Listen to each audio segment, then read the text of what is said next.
बिस्मिल्लाहिर्रहमानिर्रहीम।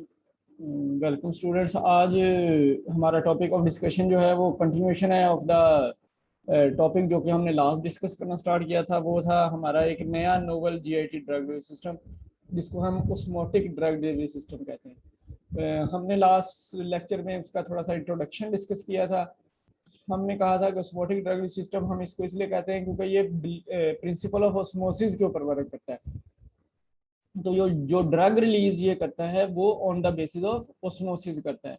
ओस्मोसिस हमने डिफाइन किया था कि ये मूवमेंट ऑफ वाटर है या सॉल्वेंट है from a lower concentration of solute to a higher concentration of solute through a semi permeable membrane. तो इसकी बेस के ऊपर जब क्योंकि जहाँ पे सोल्यूट की कंसंट्रेशन ज़्यादा होती है वो चाहता है कि वो उस तरह की कंसंट्रेशन कर ले जिस तरह की कंसंट्रेशन दूसरी साइड पे एग्जिस्ट करती है, जो कि डाइल्यूटर कंसंट्रेशन है। तो उसके लिए उसको आप वॉल्यूम गेन करना है, या उसका वॉल्यूम कम होगा तो उसकी कंसंट्रेशन बढ़ना शुरू हो जाएगी, और इसका वॉल्यूम बढ़ेगा तो इसकी कंसंट्रेशन कम होना चाहिए, यानी कि इक्विलिब्रेट लेना चाहता है, इक्विलिब्रियम अटेन करना चाहता है। ये इक्विलिब्रियम जो है वो एक्चुअली डिसरप्ट हुआ है due to this semi permeable membrane, क्योंकि उसके दरमियान एक सेमी परमिएबल मेम्ब्रेन लगी हुई थी। अदरवाइज तो वो डिफ्यूज करता और डिफ्यूज करके वो एक जैसा हो जाता है।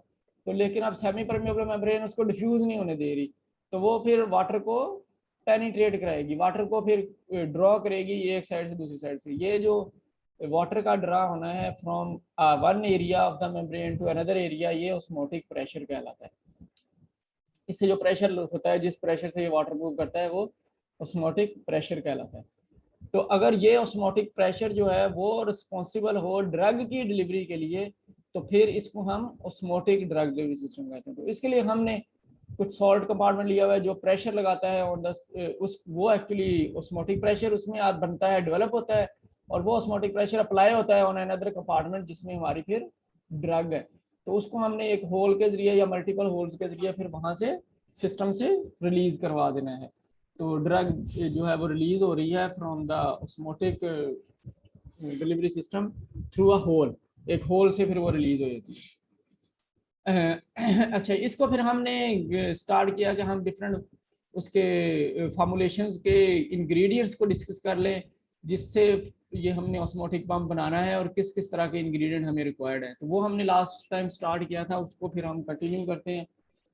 उसमें जो हम फार्मूलेशन बनाते हैं उसमें एक बेसिक रिक्वायरमेंट जो है वो सेमी परमिएबल मेम्ब्रेन की है। तो जैसा कि हमने लास्टली डिस्कस किया था, सेमी परमिएबल मेम्ब्रेन जो है हम उस मेम्ब्रेन को कहते हैं जो कि परमिएबल होती है but selectively to some ingredients and it is impermeable to some ingredients. तो जिसमें अब सिलेक्टिविटी जो हमारी सेमी परमिएबल मेम्ब्रेन की, क्योंकि ये पोर बेस्ड हमारी सेमी परमिएबल मेम्ब्रेन होती है, तो पोर बेस्ड जो भी इंग्रेडिएंट इसके पोर को क्रॉस नहीं कर सकता ये उसमें उसके लिए इम्परमिएबल है, और जो फिर इसमें पोर में से गुजर सकता है उसके लिए परमिएबल है। तो नॉर्मली वाटर का जो मॉलिक्यूलर वेट है वो बहुत कम है और उसका जो पार्टिकल साइज है वो बहुत ही स्मॉलर है, तो वो 0.22 माइक्रोमीटर से भी पास करने की कैपेबिलिटी रखता है, तो वो वहां से भी पास कर जाता है। लेकिन अगर हम ड्रग को कहें या फिर हम अपने डिलीवरी सिस्टम को कहें तो वो यहाँ से पास नहीं कर सकता, वो उसका पास करना पॉसिबल नहीं है क्योंकि उसका पोर साइज ज्यादा है। तो इस तरह से एक मेम्ब्रेन जो कि वाटर को तो अलाउ कर रही है कि वो पास कर जाए थ्रू इट, लेकिन वो अलाउ नहीं कर रही अदर कॉन्टेंट्स को, तो इसलिए इसको हम सेमी परमिएबल मेम्ब्रेन कहते हैं। तो ये हम नॉर्मली सेलुलोज एसीटेट की बनाते हैं या एसीटेट के डिफरेंट कंपाउंड्स की बनाते हैं। तो अगर हम सेलुलोज डेरिवेटिव्स में से बात करें तो हमने सेलुलोज एसीटेट या cellulose diacetate, cellulose triacetate, cellulose propionate, cellulose acetyl butyrate या सेलुलोज ईथर से ये मेम्ब्रेन अचीव की हुई है, जैसे इथाइल सेलुलोज होता है। तो अगर एसिटाइल कंटेंट जो है वो 32 से 38% तक हो तो वो आइडियल होते हैं for a semi permeable membrane, जो कि फिर कोई ऑस्मोटिक प्रिपरेशन डेवलप कर सकते, ऑस्मोटिक प्रेशर डेवलप कर सकती है। सेलुलोज के अलावा भी कुछ डेरिवेटिव्स हम यूज करते हैं, तो उनमें फिर हमारे गम के एसीटेट्स होते हैं, जैसे एगर एसीटेट है, एगर एसीटेट हो गया हमारा, माइलोज ट्राई एसीटेट हो गया, या ब्यूटा ग्लूकान एसीटेट हो गया। अच्छा, इसके अलावा कोपोलीमर जो कि पॉलीविनाइल मिथाइल ईथर के कोपोलीमर होते हैं वो भी यूज किए जाते हैं। इनमें एक प्राइमरीली एग्जांपल जो है वो PLGA की है, पॉलीग्लाइकोलिक एसिड एंड पॉलीलैक्टिक एसिड। इनके डेरिवेटिव जो PLGA इनका एक प्रॉपर डेरिवेटिव है। तो केले के लिए इनके अलग डेरिवेटिव भी जो है वो विनाइल मिथाइल ईथर कोपोलीमर कहलाते हैं। इनको भी हम यूज करते हैं as a semi permeable membrane forming या वॉल फॉर्मिंग एजेंट्स इनको कहते हैं। इस तरह यूड्राजिट्स हैं, यूड्राजिट्स भी इन्हीं के डेरिवेटिव्स हैं पॉलीविनाइल मिथाइल ईथर कंपाउंड्स के। तो यूड्राजिट्स को भी हम यूज करते हैं सेमी परमिएबल मेम्ब्रेन बनाने के लिए। अच्छा, इसके अलावा जो इंग्रेडिएंट हम यूज करते हैं जिसको हम लास्ट टाइम डिस्कस कर रहे थे वो हैं पॉलीमर्स। तो वेरियस पॉलीमर्स हम नॉर्मली यूज करते हैं जो कि हम फार्मूलेशन को डेवलप करने के लिए यूज करते हैं। तो फार्मूलेशन का पर्पस ये होता है कि हमें एक कंट्रोल्ड रिलीज डिलीवरी चाहिए। तो ड्रग जो है वो हो सकती है हमारी हाइड्रोफिलिक हो, ड्रग हो सकती है वो हमारी मॉडरेटली हाइड्रोफिलिक हो, ड्रग हो सकती है वो हमारी लीस्ट लेस हाइड्रोफिलिक हो। तो अगर एक ड्रग हमारी इस तरह से वेरियस सॉल्युबिलिटीज की है तो उसको फिर एक कंट्रोल्ड रेट से डिलीवर कराना किसी भी एक हमारे डिलीवरी सिस्टम में से वो डिफिकल्ट होता है। यानी कि वो उसको कंट्रोल करना, उसके रेट को कंट्रोल करना जरा डिफिकल्ट होता है। अगर एक लीस्ट हाइड्रोफिलिक है तो वो तो रिलीज ही नहीं हो रही, उसको रिलीज कराना बहुत मुश्किल हो जाता है। और अगर एक हाईली वाटर सॉल्युबल ड्रग है, हाईली हाइड्रोफिलिक मटेरियल है, तो उसको फिर कंट्रोल करना डिफिकल्ट हो जाता है कि उसकी रिलीज को कंट्रोल कैसे किया जाए। तो इनको कंट्रोल करने के लिए हम फार्मूलेशन में पॉलीमर्स डालते हैं। तो नॉर्मली हमने कोर्स में पास मॉडल के थ्रू पढ़ा है कि जो स्वेलिंग कंट्रोल्ड सिस्टम है या जो हाइड्रोजेल्स हैं या जो ऐसे सिस्टम है जो डिफ्यूजन एंड डिसोल्यूशन का कंबाइंड मैकेनिज्म अडॉप्ट करते हैं वो सुपीरियर हैं to produce sustained and even controlled release of a drug. तो हम नॉर्मली हाइड्रोफिलिक और हाइड्रोफोबिक का एक कॉम्बिनेशन यूज करके एक ऑस्मोटिक पंप में मैट्रिक्स बनाते हैं ड्रग के साथ, ताकि ड्रग जो है वो डिफ्यूज भी करे और डिजोल्व भी करे, डिजोल्व भी हो और डिफ्यूज भी कर रही हो। तो वो डिफ्यूजन कर जाए पहले और बाद में वो डिजोल्व हो जाए, ऐसी प्रॉपर्टी हो उसकी, या फिर वो पहले डिजोल्व कर जाए और फिर वो डिफ्यूज कर जाए, ऐसी प्रॉपर्टी होनी चाहिए उसकी। तो जिससे फिर हम उसकी एक प्रॉपर कंट्रोल रिलीज अचीव कर सकते हैं। तो उसी फॉर्म में फिर हम स्वेलेबल पॉलीमर्स यूज करते हैं जो कि स्वेलिंग कंट्रोल सिस्टम की एक बेसिक नेसेसिटी थी कि वो स्वेलेबल पॉलीमर्स के ऊपर बेस्ड है। तो स्वेलेबल पॉलीमर्स हम यूज करते हैं जो कि अपना साइज वॉल्यूम इंक्रीज कर सकता है स्वेलेबल पॉलीमर, और वो हाइड्रोस्टैटिक प्रेशर डेवलप कर सकता है। अच्छा, जरूरी नहीं है हम स्वेलेबल पॉलीमर यूज करें, हम फिर नॉन स्वेलेबल पॉलीमर्स भी यूज कर सकते हैं। और नॉन स्वेलेबल फिर इसलिए यूज करते हैं कि हाईली वाटर सॉल्युबल ड्रग्स को जरा कंट्रोल किया जा सके। तो इनका हम नॉर्मली स्वेलेबल नॉन स्वेलेबल का कॉम्बिनेशन ही यूज करते हैं। तो वो जो हम यूज करते हैं उनके एग्जांपल्स में हमारे पास सेलुलोज डेरिवेटिव्स की एक बहुत बड़ी क्लास है जिसको हम एज अ पॉलीमर यूज करते हैं। तो उनमें हमने पढ़े हुए हैं, हमने खुद भी यूज किए हुए हैं। HPMC बहुत कॉमनली यूज्ड पॉलीमर है, हाइड्रोक्सी प्रोपाइल मिथाइल सेलुलोज। तो वो हम यूज करते हैं। और बाकी भी सेलुलोज के डेरिवेटिव जिनमें इथाइल सेलुलोज है, इसी तरह हाइड्रोक्सी इथाइल सेलुलोज है, CMC जिसको हम कार्बोक्सी मिथाइल सेलुलोज कहते हैं, कार्बोक्सी मिथाइल सेलुलोज है। ये सारे सेलुलोज के डेरिवेटिव्स हम यूज करते हैं। इनमें कुछ हाइड्रोफिलिक है और कुछ हाइड्रोफोबिक है।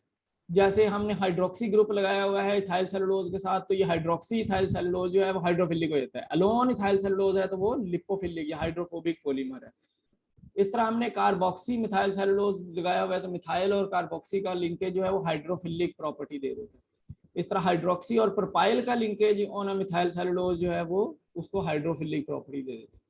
तो ये हाइड्रोफिलिक है। और फिर इस तरह अगर हम कहें कि पॉलीविनाइल पायरोलिडीन PVP जिसको हम कहते हैं, ये हाई मॉलिक्यूलर वेट जो है ये भी हाइड्रोफिलिक होता है, क्योंकि ये इसमें पायरोलिडीन के जहाँ लिंकेज होती है वहां पे पोर बन जाता है। तो पोरस मटेरियल होता है, पोरस होने की वजह से वाटर इसके अंदर जल्दी पेनिट्रेट कर जाता है और ये फिर हाइड्रोफिलिक, ये गम लाइक बन जाता है, जेल लाइक मटेरियल बन जाता है, जो कि रिक्वायर्ड होता है। स्वेलिंग हो जाती है, स्वेलिंग पॉलीमर्स की क्लास में। तो वाटर सॉल्युबल है एक्चुअली, यानी कह लें आप स्वेलेबल पॉलीमर। इस तरह हाइड्रोफोबिक जो कि स्वेलिंग नहीं करते वो इथाइल सेलुलोज हैं, और वैक्सीज हैं जो कि हम जैसे ग्वार गम हो गई या फिर हमारी जेंथन गम हो गई या फिर आप कह लें कि ये क्राया गम है। तो ऐसी गम्स, डिफरेंट गम्स जो हैं वो आपकी वैक्स मटेरियल में आती हैं, और ये वैक्स मटेरियल भी हाइड्रोफोबिक इन नेचर होते हैं। तो ऐसा हम कोई भी ब्लेंड बना के अपनी ड्रग की रिलीज की प्रॉपर्टीज को कंट्रोल कर सकते हैं। एक्चुअली तो हमने कहा था कि एक सिंपल मॉडल बेस्ड ये सिस्टम था जो कि अब ओरल डिलीवरी में आया है, तो फिर पॉलीमर की यूटिलिटी आई है। जब तक ये पेरेंट्रल यानी कि इम्प्लांटेबल डिलीवरी में था, उस वक्त तक तो पॉलीमर की रिक्वायरमेंट नहीं थी हमें। हमने तो सिस्टम को बनाया ही सिर्फ ये था कि वो एक होल के ऊपर डिपेंडेंट होकर होल में से ड्रग रिलीज करती है। लेकिन अब क्योंकि ओरल कंडीशन डिफरेंट होती है, तो इसलिए हमने उसको with hydrophilic and hydrophobic polymers develop किया है, ताकि वो ओरल जो जीआईटी की कंडीशंस हैं उसमें फिर कंट्रोल रिलीज ही दे, उसमें वो किसी तरह से कोई रिलीज रिलीज की अब्रप्ट रिलीज ना हो जाए, वो सिस्टम फेलियर ना हो जाए। इसलिए हम उसको वैसे ही पैक करते हैं, ताकि अगर सिस्टम फेलियर भी हो जाए, इवन ये कंपार्टमेंट उस ऑस्मोटिक पंप से बाहर ही आ जाए किसी एक्सीडेंटली, तो फिर भी ये ड्रग रिलीज अब्रुप्ट ना हो, फिर भी ड्रग रिलीज जो है वो उस तरह से ना हो जिस तरह से एक नॉर्मली डिलीवरी बहुत सारी ड्रग जो है वो बाहर उसमें से आने से हो सकती है। तो इसलिए हम एक हाइड्रोफोबिक और हाइड्रोफिलिक पॉलीमर के ब्लेंड यूज करते हैं। अच्छा, इसके अलावा फिर जब ये हमारा एक ऑस्मोटिक ड्रग डिलीवरी सिस्टम है, तो इसने वाटर को ड्रा करना है, तो वाटर को इसके अंदर पेनिट्रेट करना है। तो अगर हमारा जो मेम्ब्रेन है, जो कि हमने सेमी परमिएबल मेम्ब्रेन ली हुई है, उसमें होल्स तो हैं, लेकिन उसमें वो प्रेशर डेवलप नहीं होता, उसमें से वाटर का मूव करना बहुत ही डिफिकल्ट है, बड़ा स्लो है, तो फिर वो अंदर पेनिट्रेट नहीं कर सकता। तो इसके लिए फिर हम उस मेम्ब्रेन के साथ कुछ एजेंट ऐसे डालते हैं जिनको हम विकिंग एजेंट्स कहते हैं। तो ये विकिंग एजेंट्स जो हैं, ये एक्चुअली पोर्स की जो पोरस नेटवर्क और डिलीवरी डिवाइस है, उनका सरफेस एरिया जो है वो बढ़ाने की कोशिश करते हैं, वो बढ़ा देते हैं एक्वस फ्लूइड के लिए। तो नॉर्मली सरफेस एरिया बहुत रिड्यूस किया आता है, क्योंकि माइक्रोपोरस आपका ये सेमी परमिएबल मेम्ब्रेन होती है, तो उसमें से जब तक आप फोर्स नहीं लगाएंगे एक प्रॉपर, तो उसमें से कोई लिक्विड मूव नहीं कर सकता। तो उसको फिर उसका क्योंकि कांटेक्ट एंगल वो बहुत ज्यादा बन रहा होता है, तो बड़े कांटेक्ट एंगल की वजह से वाटर भी अंदर पेनिट्रेट करना मुश्किल हो जाता है, तो वो कांटेक्ट एंगल डिक्रीज करना होता है। तो कांटेक्ट एंगल डिक्रीज करने के लिए हम विकिंग एजेंट्स डालते हैं। ये विकिंग एजेंट्स जो हैं, ये उसकी वाटर की with semi permeable membrane compatibility बढ़ाते हैं। कंपैटिबिलिटी इसलिए किस तरह से बढ़ा सकते हैं कि ये पोर का सरफेस एरिया थोड़ा सा इंक्रीज कर देते हैं, और वाटर जो है वो इजीली विकिंग एजेंट के साथ मिक्स होके तो अंदर जा सकता है। विकिंग एजेंट जो है वो एक्चुअली मेम्ब्रेन को काउंटर कर रहा होता है, और फिर वाटर जो है वो इस विकिंग एजेंट के साथ अटैच होकर अंदर जाने की कोशिश करना शुरू होता है। तो विकिंग एजेंट कोई सरफेक्टेंट भी हो सकता है, विकिंग एजेंट जो है आपका कोई स्वेलेबल और नॉन स्वेलेबल पॉलीमर भी हो सकता है। तो ऐसा कोई भी अगर आप rate of drug release from the orifice भी हेल्प करना चाहते हैं, इंक्रीज करना चाहते हैं, तो वहां पे भी आप विकिंग एजेंट का यूज कर सकते हैं ओरिफस को मॉडिफाई करने के लिए। तो विकिंग एजेंट जो है वो हर तरह के जो पोर्स हैं उनको, porous structure of the delivery system जो है हमारा, एक तो वो सेमी परमिएबल मेम्ब्रेन है, उसके पोरस स्ट्रक्चर को का सरफेस एरिया इंक्रीज करने के लिए पोर्स का कॉन्टेक्ट सरफेस एरिया जो है वो इंक्रीज करते हैं, और कॉन्टेक्ट एंगल जो वाटर का बनता है विद दैट पोर वो डिक्रीज कर देते हैं। इसी तरह से ये जो होल जिसमें से ड्रग रिलीज हो रही है, उसमें से ये ड्रग का विद दैट होल जो कॉन्टेक्ट एंगल बनता है वो भी बहुत ज्यादा होता है, जिस वजह से ड्रग नहीं रिलीज हो रही, तो ये विकिंग एजेंट हेल्प करते हैं उसका कॉन्टेक्ट सरफेस एरिया इंक्रीज करने के लिए, जिससे फिर वो ओरिफिस से ड्रग भी रिलीज की जा सकती है। तो फिर इस बेस पे हम कहें कि फंक्शन क्या है वर्किंग एजेंट का, कि फंक्शन ये है कि इसने कैरी करना है वाटर को उन सर्फेसिस तक, उन एरियाज तक जो कि सेंटर ऑफ द टैबलेट है, क्योंकि टैबलेट के अंदर ड्रग जो है वो सॉलिड है, तो जब तक वो सोलुबलाइज नहीं होगी ड्रग, उस वक्त तक वो उस होल से बाहर नहीं आ सकती। तो ये विकिंग एजेंट जो है वो इतने चैनल बना देगा सॉल्वेंट के लिए कि solvent directly core of the tablet तक मूव कर सकता है। वो सॉल्वेंट सेमी परमेबल मेम्ब्रेन को क्रॉस करेगा और फिर वो कोर तक पहुंच जाएगा, कोर तक पहुंच के ड्रग को डिसॉल्व कराने की कैपेबिलिटी रखता है। तो वो ये कैसे करता है, क्योंकि वो चैनल्स बनाता है, वो नेटवर्क इंक्रीज करता है। तो विकिंग एजेंट जो कॉमनली हम यूज करते हैं, वो विकिंग एजेंट जो है वो बहुत कॉमनली टैबलेट्स में एक सिलिकॉन डाइऑक्साइड यूज किया जाता है। सिलिकॉन कोलाइडल सिलिकॉन डाइऑक्साइड इसको हम कहते हैं। कोलाइडल सिलिकॉन डाइऑक्साइड जो है वो एक तो एजेंट है जो कि नॉर्मली आपके हॉपर में से डाई में मूव करवाने की कैपेबिलिटी भी रखता है, और सिलिकॉन डाइऑक्साइड जो है वो एक तरह का मैट्रिक्स फॉर्मिंग एजेंट भी है। तो ये बहुत अच्छी तरह से मिक्सिंग करवाने की कैपेबिलिटी भी रखता है। तो आपका पाउडर मिक्स नहीं हो रहा तो सिलिकॉन डाइऑक्साइड डाल के मिक्स किया जा सकता है, तो ये वेरी एफिशिएंटली उसको मिक्स करवा देगा। तो ये क्योंकि उसके अंदर इंटरपेनिट्रेट कर जाता है सारे मटेरियल के अंदर मैट्रिक्स में, तो ये जब वाटर के साथ इन कांटेक्ट आता है तो ये तो चैनल बन जाता है। वाटर इसके अंदर से मूव करने की कैपेबिलिटी रखता है, तो वाटर इसके अंदर से मूव करके चैनल लाइक मूव कर जाता है। तो मूव करके फिर वो सेंटर कोर तक रीच कर जाता है, तो कोर को फिर हाइड्रोलाइज करता है और कोर फिर through the hole of the osmotic delivery system फिर ड्रग बाहर आना शुरू हो जाती है। अच्छा, इसी तरह से पीवीपी की भी यही प्रॉपर्टी है। पीवीपी एक स्वेलेबल विकिंग एजेंट कहलाता है। तो इसने स्वेल करना है और फिर चैनल्स बनाने हैं, तो स्वेल करके ये चैनल्स बना देता है और एडिशन, और ये उसको स्वेल कर देता है तो ये उस मेम्ब्रेन के ऊपर भी कवर कर लेता है। तो मेम्ब्रेन के अंदर फिर एक चैनल बन जाते हैं जो कि बड़ा होता है, तो वाटर उसके अंदर आ जाता है एक दफा, तो फिर आगे प्रेशर होता है तो वो इजीली पास कर जाता है through the channel of semi permeable membrane. यही काम सरफेक्टेंट्स का भी होता है। सरफेक्टेंट्स ने भी सरफेस एरिया जो है, कॉन्टेक्ट सरफेस एरिया इंक्रीज करना होता है या फिर सरफेस टेंशन जो है वो डिक्रीज करनी होती है। तो सोडियम लॉराइल सल्फेट जो है वो भी हम यूज कर सकते हैं एज अ विकिंग एजेंट के तौर पर। अच्छा, इसके अलावा क्योंकि अब हमने एक फार्मूलेशन बनानी है, जो फार्मूलेशन एक ऑस्मोटिक डिलीवरी में दी जा रही है, तो वो फार्मूलेशन में ज़्यादातर हमारे पास ड्रग्स, ज़्यादातर तो नहीं यानी कि काफ़ी सारी ड्रग्स हमारे पास ऐसी हैं जो कि हाईली लिपोफिलिक इन नेचर है।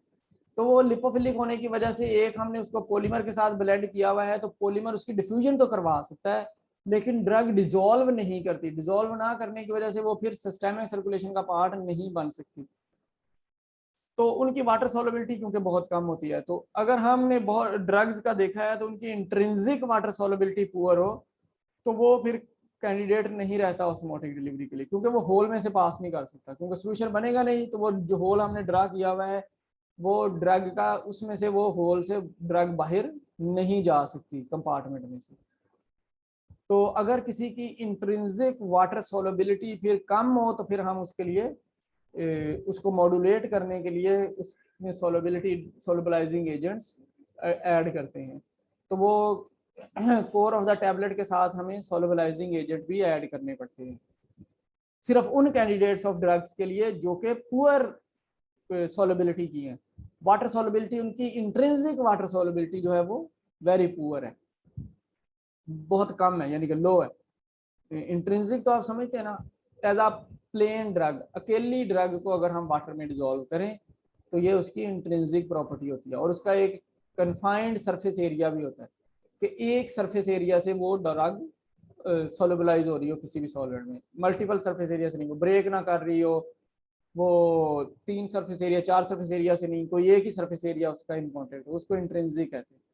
तो जिसकी बहुत लो होती है तो वो फिर कैंडिडेट नहीं होता ऑस्मोटिक डिलीवरी के लिए, उसमें फिर हमें सोलबिलाइजिंग एजेंट्स डालने पड़ते हैं। सोलबिलाइजिंग एजेंट जो है वो हम कोर में डालते हैं जहां पे हमने ड्रग को विद पॉलीमर ब्लेंड किया होता है, उसी में हम सोलबिलाइजिंग एजेंट डालते हैं। तो 3 तरह के हमने सोलबिलाइजिंग एजेंट्स हैं जो कि हम नॉर्मली यूज करते हैं ड्रग की सोलबिलिटी को इनहांस करने के लिए। वो 3 टाइप्स के सोलबिलाइजर्स में से एक वो एजेंट है जो कि crystal formation of the drug जो है उसको इनहिबिट करते हैं या वो क्रिस्टल फॉर्मेशन खत्म कर देते हैं। तो वो क्रिस्टल फॉर्मेशन उस वक्त ही खत्म हो सकती है जब जो ड्रग की क्रिस्टल है, एक्चुअली ड्रग का जो क्रिस्टल है जो कि क्रिस्टल लॉन्गिट्यूडनल बनाने की कैपेबिलिटी रखता है या नेटवर्क लाइक क्रिस्टल बनाने की कैपेबिलिटी रखता है, वो कोई नेटवर्क बना ले ऐसे मटेरियल के साथ जो हमने सोलबिलाइजिंग एजेंट के तौर पे डाला हुआ है, बना ले वो क्रिस्टल, लेकिन जब वो हमारा एजेंट जिसके साथ उसने क्रिस्टल डेवलप की है वो भी क्रिस्टलाइन ही था, वो वाटर सॉल्युबल होना चाहिए। तो वो वाटर में आएगा तो वो एरिया सोलबिलाइज हो जाएगा, तो उसकी क्रिस्टल ब्रेक कर देगी जो ड्रग की क्रिस्टल बनी हुई होगी। तो इस तरह से हम ड्रग की क्रिस्टल फॉर्मेशन इनहिबिट कर सकते हैं। तो अगर हम ड्रग की क्रिस्टल फॉर्मेशन इनहिबिट कर देंगे by actually complexing with drug with a polymer जो कि वाटर सॉल्युबल प्रॉपर्टी इंक्रीज करने के लिए होता है, तो ये कॉम्प्लेक्सेशन कहलाता है प्रोसेस। तो ड्रग की कॉम्प्लेक्सेशन हम कर सकते हैं, तो कॉम्प्लेक्सेशन करने के बाद हम उसको ऑस्मोटिक पंप में डाल देंगे। तो बहुत कॉमनली यूज्ड कम्प्लेक्सिंग एजेंट जो है वो बीटा साइक्लोडेक्स्ट्रिन है। तो आप पेपर्स देखें अगर तो रिसर्च आर्टिकल भरे हुए हैं जिसमें कम्प्लेक्सेशन की गई है बाय बीटा साइक्लोडेक्स्ट्रिन, क्योंकि बीटा साइक्लोडेक्स्ट्रिन के जो इनर रिंग के अंदर के कंपाउंड हैं वो हाइड्रोफोबिक इन नेचर है, तो वो किसी भी ड्रग को अपने अंदर अटैच कराने की कैपेबिलिटी रखते हैं जो लिपोफिलिक इन नेचर होती है। लेकिन बाहर से ये सारा साइक्लोडेक्स्ट्रिन जो हाइड्रोफिलिक इन नेचर होता है, तो जब ये वाटर में आता है तो ये सारा का सारा वाटर इसके अंदर पेनिट्रेट करना शुरू कर देता है और वो ड्रग तक पहुंच जाता है। इस तरह से ये कम्प्लेक्स जो है वो वाटर सॉल्युबिलिटी इंक्रीज कर देता है। ऐसे ही कॉमनली यूज्ड कम्प्लेक्स जो है वो पीईजी के साथ बने हुए हैं। तो पीईजी जिनका मॉलिक्यूलर वेट ज्यादा है वो क्योंकि ड्रग के साथ ब्लेंड किया जा सकता है, जैसे सॉलिड होते हैं पीईजी, आप अगर जाएं फॉर एग्जांपल आप 2000 से ऊपर जाएं या 1000 से ही ऊपर जाए तो सॉलिड होना शुरू हो जाते हैं। तो सॉलिड जो पीईजी है हाई मॉलिक्यूलर वेट के, उनकी कैपेबिलिटी ये होती है कि वो भी सोलबलाइजिंग एजेंट के तौर पे वर्क करते हैं। ऐसे पीवीपी भी यही काम करता है जो हमने पीछे पढ़ा है, PVP as a wicking agent, तो वो एज अ सोलबलाइजिंग एजेंट भी यूज हो जाता है। अच्छा, दूसरी टाइप ऑफ सोलबलाइजर जो है उनमें माइसेल फॉर्मिंग सरफेक्टेंट्स हैं। तो ऐसे सरफेक्टेंट्स हम ले लेते हैं जिनकी HLB बहुत ज़्यादा होती है, हाई HLB होती है। हाई HLB जैसे कि हमारे नॉन आयनिक सरफेक्टेंट्स हैं उनकी HLB बहुत हाई है, तो वो नॉन आयनिक सरफेक्टेंट जो है वो माइसेल्स बनाते हैं। आप पूरा एक टॉपिक पढ़ेंगे जो कि नायोसोम्स के नाम से है। नायोसोम जो है वो नॉन आयनिक सरफेक्टेंट्स के वेसिकल्स होते हैं। तो वो नॉन आयनिक सरफेक्टेंट्स की प्रॉपर्टी होती है कि वो डिफरेंट शेप गेन कर सकते हैं जब वो कंबाइन होते हैं, एग्रीगेट करते हैं। तो on aggregation of non ionic surfactant उनकी शेप होती है। तो वो जिस तरह का नॉन आयनिक सरफेक्टेंट की अपनी शेप होगी वैसी वो एक एग्रीगेट की शेप भी बना देगा।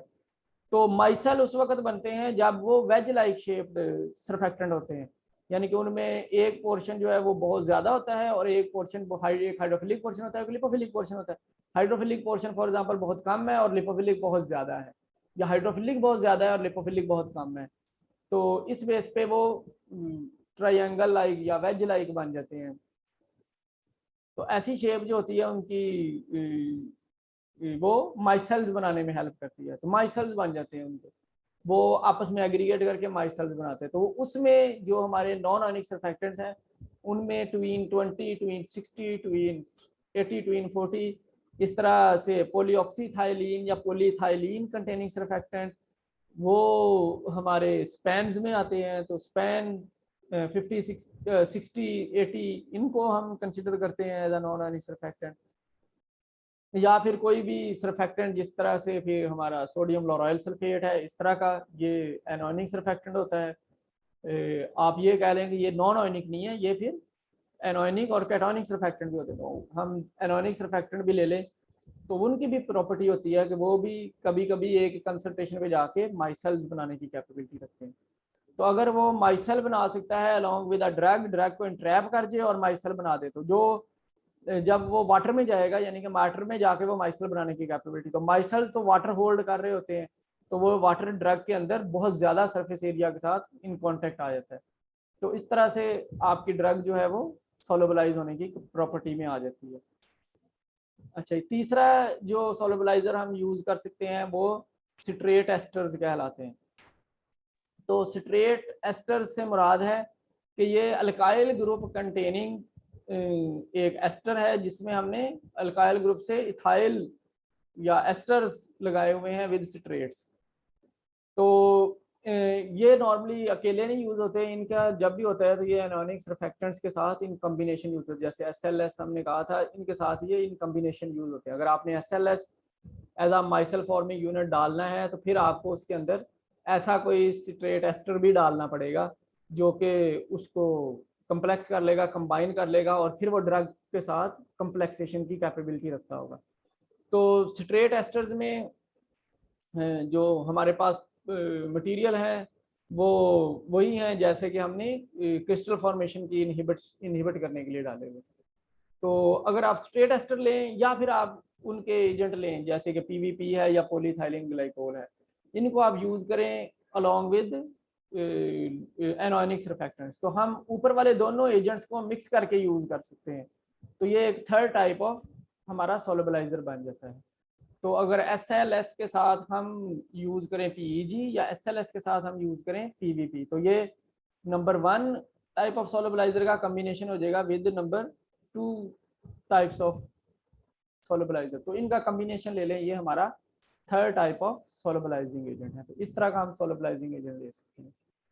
अच्छा, इसके अलावा एक कॉमनली जो यूज करते हैं हम ऑस्मोटिक पंप में, वो ऑस्मोजेंस होते हैं या ऑस्माजेंट्स होते हैं।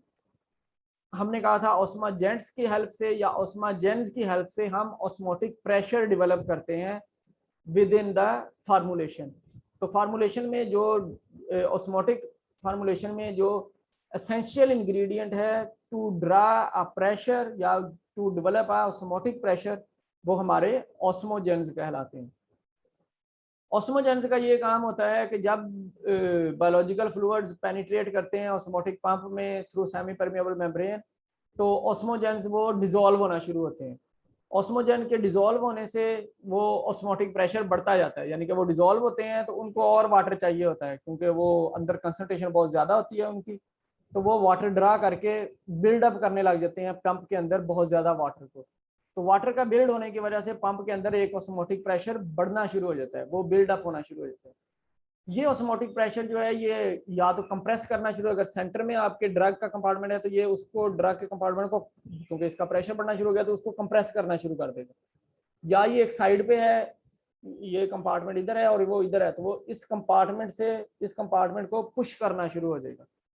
तो एक्चुअली ये पंप जो है या तो पुश करेगा या उसको कंप्रेस करेगा। तो ये जो प्रेशर होगा जो ऑस्माजेन डेवलप करेंगे, तो इस प्रेशर की वजह से वो स्क्वीज होना शुरू होगा कंपार्टमेंट जिसमें ड्रग है, तो वो फिर डिलीवरी ओरिफिस से ड्रग मेडिकामेंट जो है वो बाहर डिलीवर होना शुरू हो जाएंगे। तो ये हमारा मेनली पर्पस होता है ऑस्मोजेन का, कि इसने osmotic pressure in the system develop करना है। अगर ऑस्मोजेन नहीं होंगे तो फिर ये ऑस्मोटिक प्रेशर भी डेवलप नहीं हो सकता विद इन द सिस्टम, और अगर ऑस्मोटिक प्रेशर डेवलप नहीं होगा तो drug release on the basis of osmotic pressure नहीं होगी, तो ये हमारा ऑस्मोटिक ड्रग डिलीवरी सिस्टम भी नहीं कहलाएगा। तो क्योंकि ये पंप कर रहे होते हैं वाटर को, पंप हो रहा होता है, तो इसलिए हम ऑस्मोटिक पंप कहते हैं इसको ना। तो वो ऑस्मोटिक प्रेशर फिर उस पंप से ऑस्मोटिक प्रेशर डेवलप होता है जो फिर ड्रग को उस पंप से बाहर निकालता है। तो ये जो ऑस्मोजेंस हैं इनमें हमारे ज़्यादातर इनऑर्गेनिक सॉल्ट्स हैं, जैसे हमारा कैल्शियम क्लोराइड है या फिर सोडियम क्लोराइड है या कैल्शियम डाइक्लोराइड है। ऐसे हमारे डिफरेंट सॉल्ट्स जो कॉमनली अवेलेबल हैं वो सॉल्ट्स हैं। या फिर ऐसे जैसे कार्बोहाइड्रेट्स हैं, जैसे सुक्रोज है, फ्रक्टोज है, या इनका कॉम्बिनेशन है सुक्रोज का फ्रक्टोज का, ऐसे और भी 3-4। या फिर ये हमने डेवलप किए हुए हैं और ऑस्मोजेंस खुद से हमने कंबाइन करके ऑस्मोजेंस को डेवलप किया हुआ है। तो प्राइमरीली ऑर्गेनिक्स इनऑर्गेनिक सॉल्ट्स या कार्बोहाइड्रेट्स हमने लिए हुए हैं। इनऑर्गेनिक सॉल्ट्स पोटाशियम क्लोराइड जैसे, सोडियम क्लोराइड, और कार्बोहाइड्रेट जैसे मैनिटोल, सुक्रोज, इस तरह के सारे एग्जिस्ट करते हैं। चलेंगे इसके एग्जांपल्स कर लेते हैं, इसके बाद हम लेक्चर खत्म कर देते हैं। तो नॉर्मली ऑस्मोजेंस जो है वो कॉम्बिनेशन में यूज किए जाते हैं ताकि हम एक प्रॉपर ऑस्मोटिक प्रेशर डेवलप कर सकें। तो ये जो कुछ कॉमनली यूज्ड ऑस्मोटिक प्रेशर है उनकी मैंने एक लिस्ट बनाई हुई है, जिसका साथ में उसके सामने उसका ऑस्मोटिक प्रेशर भी दिया हुआ है। तो ये सिर्फ इसलिए दिखाने के लिए है कि जिस तरह सॉल्ट है तो उसका ऑस्मोटिक प्रेशर कितना ज़्यादा है, कार्बोहाइड्रेट है उसका कम है, और कार्बोहाइड्रेट का कम्बिनेशन जब हम लेते हैं तो उसका कितना बहुत ज़्यादा बढ़ जाता है। Just for example sodium chloride का जो ऑस्मोटिक प्रेशर है वो 365 एटमॉस्फेयर है, बहुत ज़्यादा है। इस तरह पोटाशियम क्लोराइड का 245 है। ऐसे अगर आप फ्रुक्टोज देखें तो ओनली 55 है, सुक्रोज देखें तो 150 है, जाइलिटोल देखें तो 104 है, सॉर्बिटोल देखें, ये हमारे कार्बोहाइड्रेट है सारे के सारे। डेक्सट्रोज देखें 82 है। ऐसे हम अगर एसिड्स की बात करें, सॉल्ट नहीं है एसिड्स है, सिट्रिक एसिड 69 पे है, टार्टारिक एसिड 67 पे है, मैनिटोल भी आपकी कार्बोहाइड्रेट है तो ये 38 है। तो डिफरेंट सल्फेट सॉल्ट्स भी यूज किए जाते हैं। तो जैसे सिर्फ पोटाशियम सल्फेट है तो उसका बहुत कम प्रेशर है। तो ऐसे फॉस्फेट होगा तो फॉस्फेट का प्रेशर जो है वो बढ़ जाएगा, जब हम सल्फेट की बजाय फॉस्फेट अगर लेंगे तो वो बढ़ जाएगा। तो कैसे बढ़ाना है, यानी कि अगर हम सॉल्ट ले लेंगे तो उनका तो प्रेशर ज्यादा है, तो वो एटमॉस्फेरिक प्रेशर, ऑस्मोटिक प्रेशर ज्यादा डेवलप कर सकते हैं, तो हम सोडियम क्लोराइड या पोटेशियम क्लोराइड प्रेफर करेंगे। अगर हमने कार्बोहाइड्रेट लेने हैं, रिक्वायरमेंट भी होती है आपके डिलीवरी सिस्टम की, तो सुक्रोज लेना है तो उसको फिर सुक्रोज और फ्रक्टोज का कम्बिनेशन लेंगे। अगर हम उसको 1:1 रेशो में ले लेंगे सुक्रोज फ्रक्टोज को, तो वो 430 एटमॉस्फेरिक प्रेशर प्रोड्यूस करना शुरू कर देगा, यानी कि वो इन दोनों से ज्यादा, सॉल्ट से ज्यादा करना शुरू हो जाएगा।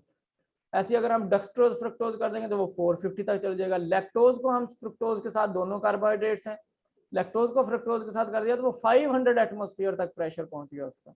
तो जैसे ये सारे आपके सामने कम्बिनेशन यहाँ नजर आ रहे हैं, तो कम्बिनेशन का जो ऑस्मोटिक प्रेशर है वो काफी ज्यादा है। तो हम या तो फिर अलोन सॉल्ट ले लेंगे, या फिर हम कम्बिनेशन लेंगे कार्बोहाइड्रेट्स का, या फिर हम सॉल्ट का फिर वाटर कम्प्लेक्स लेंगे। जैसे हम क्रिस्टल्स का लेते हैं, सॉल्ट लेंगे, उसका वाटर जो कि हमने कहा था उसके में अडक्ट होता है, वाटर अडक्ट लेंगे, तो हाइड्रेट्स जिसको कहते हैं।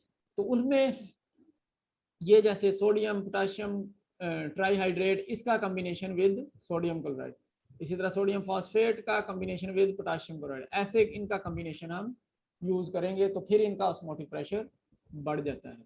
वो लिस्ट आगे नहीं होता, ये सिर्फ इनका ऑस्मोटिक प्रेशर कितना होता है वो लिखा हुआ है। तो प्राइमरली हम या तो सॉल्ट, और सॉल्ट के साथ फिर कोई ना कोई हाइड्रेट, उनको लेंगे तो ये बहुत ज्यादा ऑस्मोटिक प्रेशर बढ़ा देंगे इस तरह। या फिर हम 2 कार्बोहाइड्रेट का कॉम्बिनेशन लेंगे तो वो उसका ऑस्मोटिक प्रेशर बहुत ज्यादा इंक्रीज करते हैं। अच्छा चलें बच्चों, आज का लेक्चर फिर इतना ही, इंशाल्लाह नेक्स्ट वीक में मुलाकात होगी आपसे। अल्लाह हाफिज। कोई क्वेश्चन है तो वो आप जरूर पूछ लें।